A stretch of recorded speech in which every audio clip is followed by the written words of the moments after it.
I wanted to go ahead and take a moment to let you know a little bit about who's coming up next. We have Seb Gorka. Seb Gorka is the former strategist to President Donald J. Trump. He's the author of New York Times bestseller, Defeating Jihad. He is also a contributor to Fox News. And I am thrilled to have him join us. We will be discussing China and Syria, and he will be up next. Again, this is Martha Boneta filling in for John Fredericks on the John Fredericks Show with a message from America First Policies.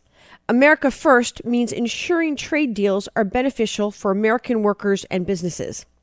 President Trump has been working tirelessly to renegotiate existing trade deals to better benefit Americans. And in a major breakthrough, the United States and South Korea have announced an updated free trade agreement.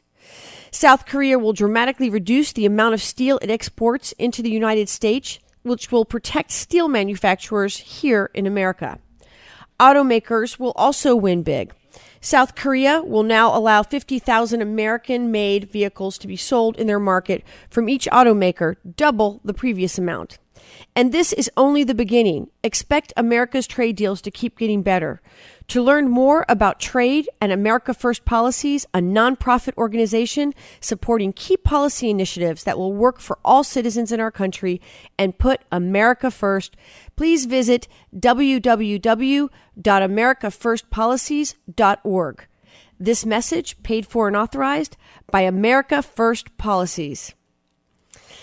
Friends, it is with great pleasure that I introduce our next distinguished guest, former strategist to President Donald J. Trump, author of New York Times bestseller, Defeating Jihad, and a Fox News contributor. Please join me in welcoming Sebastian Gorka. Thank you so much for joining us. Absolutely. My pleasure, Martha. So we are hearing a lot in the news about Syria, and I'm thrilled to have you on the show to discuss. There's just a lot of talk out there about the president announcing that the military, that he will be withdrawing United States troops from Syria. And I would love to have our audience hear from you about what the status of the situation is in Syria now and what it means to have our U.S. troops withdraw. Right. So we've had troops there, slightly under 2,000 troops for some time now. The objective was to stop the bloodshed. We've had a civil war there for 7 years, upwards of 500,000 people killed in that war. And now the president is looking at the long-range objectives. He always wants to bring our troops home as soon as possible. And he's going to deploy his new model, which is if others in the region are concerned, they should support that effort financially as well as with their own capabilities. So now the White House is in negotiations with Saudi Arabia and UAE to have them stump the costs upwards of $3-4 billion a year to support those people who could maintain the peace in the country once we downsize our footprint. Well, absolutely. And, my question is, why aren't Arab allies taking over and paying for stabilizing and reconstructing that area, liberating it from the Islamic State? I mean, why has that burden been entirely on the United States? It seems so anyway. Well, that's the question, and that's why the president's doing what he's doing. He's not a neoconservative. He doesn't have that kind of adventurous streak in him. He always wants to have our guys back home as soon as possible.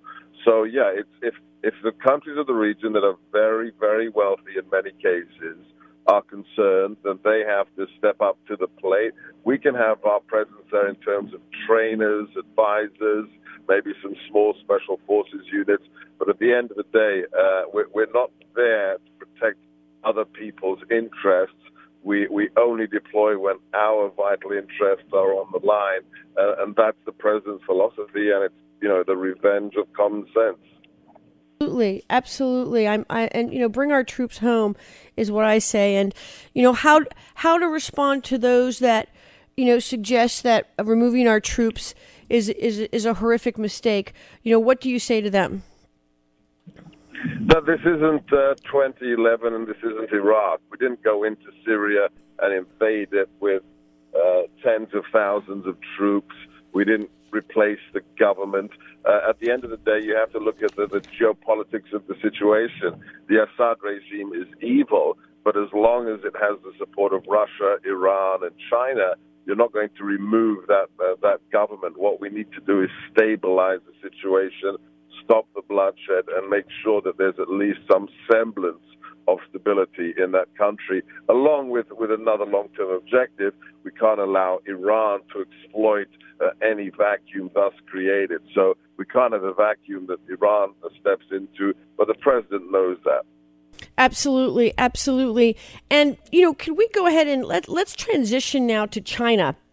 So, there's been a lot of chatter in the news now about, President Trump threatening $100 billion more in China tariffs, and lots of criticism about a potential trade war.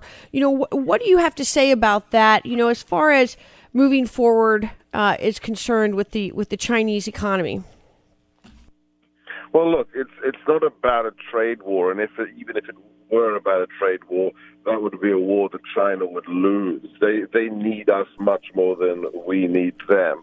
The president's resetting the global playing field. So we've not had fair trade. We're dealing with countries that are illegally subverting international trade. They're using all kinds of covert measures, but also overt ones, from suppressing the value of their currency to using all kinds of agreements to steal our intellectual property, have forced acquisition of the U.S. technology, in addition to the espionage they're undertaking. So, it's a very simple message. The president has been saying this since the 1980s. He's absolutely consistent.